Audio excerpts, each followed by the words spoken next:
Welcome back to Meeravani YouTube channel. మీ doctor Sundari ప్రేక్షకు నమస్కారం. శ్రీ గురుభ్యో నమః.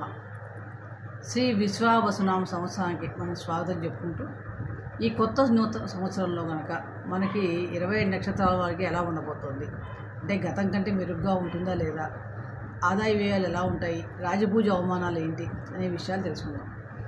దాంట్లో భాగంగా మనం ఈరోజు పుష్యమి నక్షత్రం గురించి తెలుసుకుందాం. పుష్యమి నక్షత్రం యొక్క 4 పాదాలు కూడా మనకి కర్కాటక రాశిలోకి వస్తాయి. కర్కాటక రాశి రాశ్యాధిపతి చంద్రుడు అవుతాడు. చంద్రుడు మనకారకుడు.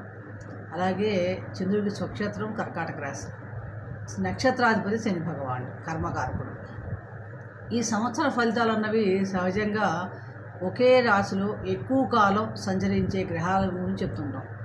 ఎందుకంటే మనం వారఫలాలు దినఫలాలు మామూలుగా రవి చంద్రుల గురించి చెప్పుకున్నప్పటికీ కూడా ఈ ఎక్కువ కాలం ఉండే గ్రహాలైన రాహువు, కేతువు, శని, గురు ఈ 4 గ్రహాలు సంచరించే ట్రాన్సిట్లు ఎలా ఉన్నాయి గోచారంలో, దాని ప్రకారం కూడా మనకి ఫలితాలు చెప్పడం జరుగుతుంది. ఈ పుష్యమి నక్షత్రం వారికి ఈ సంవత్సరం చూస్తే కనుక ఆదాయ వ్యయాలు చూసినప్పుడు ఆదాయం 8, వ్యయం 2గా కనిపిస్తుంది. అలాగే రాజపూజ్యం 7, అవమానం 3. అంటే మనకి ఆదాయం 8 పాళ్ళు వస్తే 2 పాళ్ళే ఖర్చు పెడతాం అనమాట.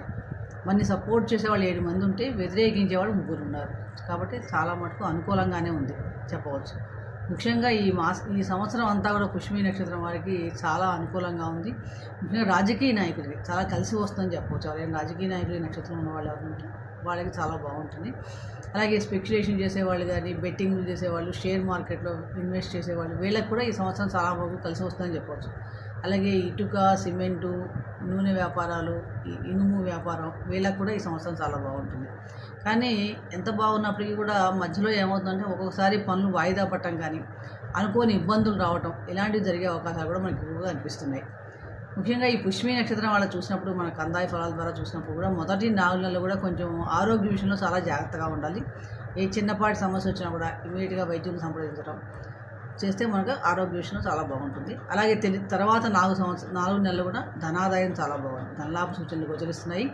చివరి 4 నెలలు కూడా మిశ్రమ ఫలితాలు గోచరిస్తున్నాయి. అంటే లాభ నష్టాలు సమానంగా ఉంటాయని చెప్పవచ్చు. ముఖ్యంగా ఈ పుష్యమి నక్షత్రం వారు ఈ విశ్వావసనామ సంవత్సరం అంతా కూడా మంచి ఫలితాలు రావాలంటే ప్రతిరోజు కూడా గణపతి స్తోత్ర పారాయణ చేసుకుని ఓం గం గణపతి అనే మంత్రాన్ని చెప్పించడం చాలా మంచి ఫలితాలు ఇస్తుంది. అలాగే సంకష్టాల చతుర్థి ప్రత్యేక పూజలు చేయడం, శనిగ్రహానికి సంబంధించిన పూజలు చేసుకోవడం వలన అనుకూలమైన ఫలితాలు పొందగలుగుతారు. ఆ ఈశ్వరుని కృప వలన మీకు ఈ సంవత్సరం అంతా కూడా సుఖ సంతోషాలను, ఆయుర ఆరోగ్యేశ్వరులు కలగాలని ప్రార్థిస్తూ మరొక నక్షత్రం గురించి మరొక వీడియో తెలుసుకునే ప్రయత్నం చేద్దాం. సర్వే జన సుఖినో భవంతు.